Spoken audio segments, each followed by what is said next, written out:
I wanted to do a quick post because I missed this out on my Panceltia. There wasn't really enough time. I'm asked constantly, often by Irish people or Scottish people, not Welsh people, surprisingly enough, but why are you learning Irish? Why are you learning Scots Gaelic? They always seem surprised and generally negative about the learning process. I'm not saying obviously all Irish people or all Scottish people or anything are like that, but a lot of people that I've met are, and it's hard to explain to people who are already in a negative frame of mind about it why you would want to learn these languages that to their mind are dying or not useful and so on. I'd like to address those couple of issues first. As far as the language dying, a language will die if people let it die. Nothing is impossible to save. You know, it's not set in stone. If a language is going to survive, it needs people to speak it. That's the rules. I live in Manchester. I have no instant ties with Scotland or Ireland or Wales. Back in my family, yes, there are some connections, but they're not within living memory. But I just feel ashamed that growing up there was never any mention of them at school. And I don't mean they didn't teach them, which, you know, some people would say was reasonable because, you know, at the time you were learning French or Spanish, maybe people thought that would be more useful. But you weren't even told they existed. No one ever said, by the way, in a few corners of our United Kingdom, including Northern Ireland, which is, you know, still part of the United Kingdom, there are people who speak languages that are not English and are also not Urdu or Punjabi or any of the languages that have come to the country recently. There are languages that were here before English was, and there are languages that are still spoken now. Nobody said this, nobody mentioned it.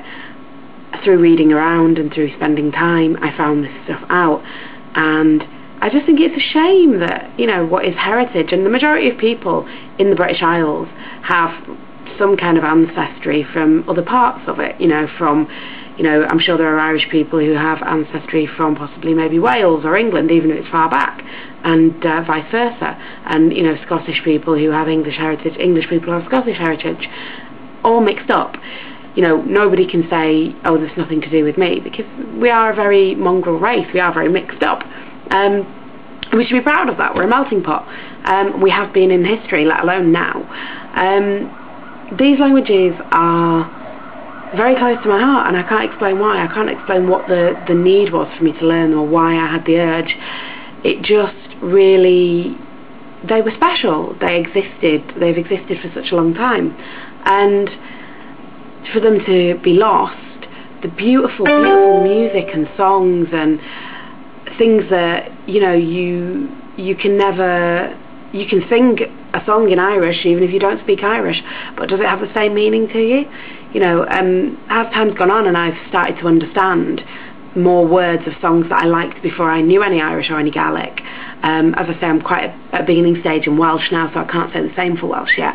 But as I got along, I realised, wow, you know, I understand what this song means now, and it's somehow different when you know what it means. It's not just a beautiful sound anymore. And the music is the reason why a lot of people get into it.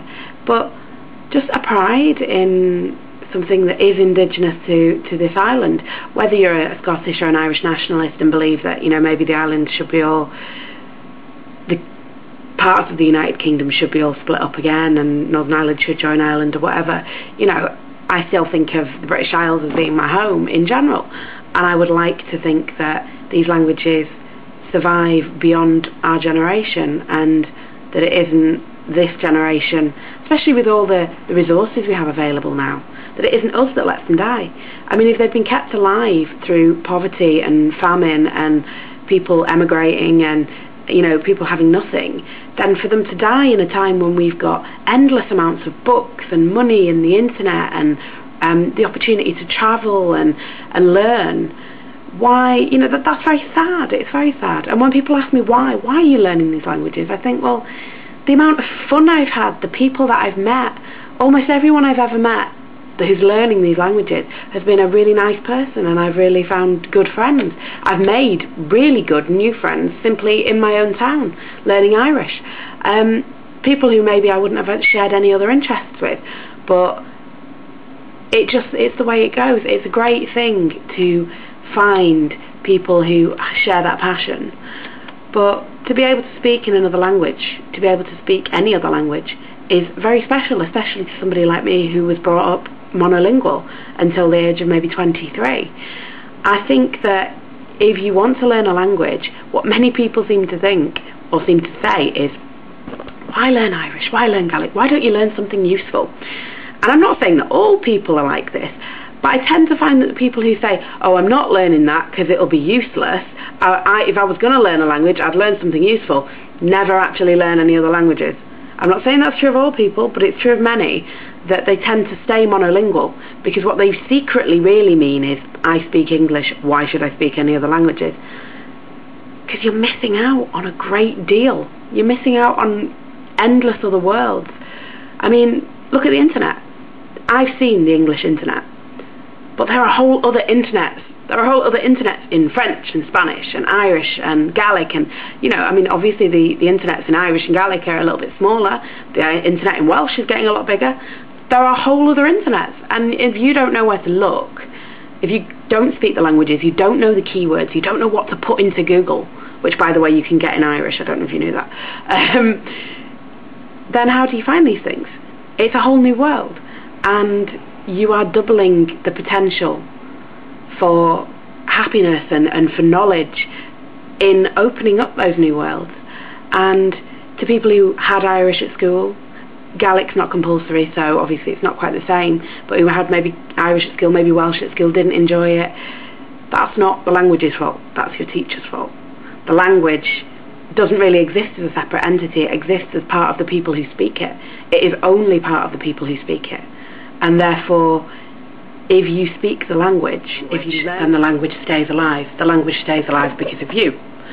Don't hate the language because of something that a teacher did, or because, you know, you didn't like somebody who spoke it. People have a lot of paranoias, a lot of fears that they will be treated differently because they're not native speakers, or that people will, you know, make fun of them if they don't say things the right way, and people are self-conscious. But admittedly, you know, if you're learning a new language and you meet someone who speaks that language who isn't a nice person, then they might do that, but that's not the language's fault. You miss out on so many new worlds, so many wonderful, wonderful places and wonderful things.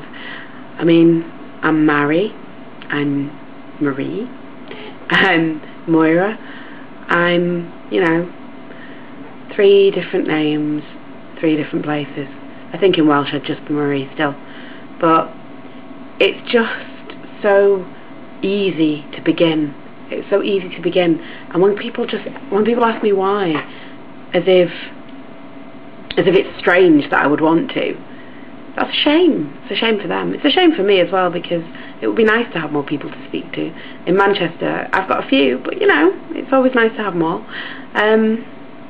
Well, I said to say this was going to be short, didn't I? Slán.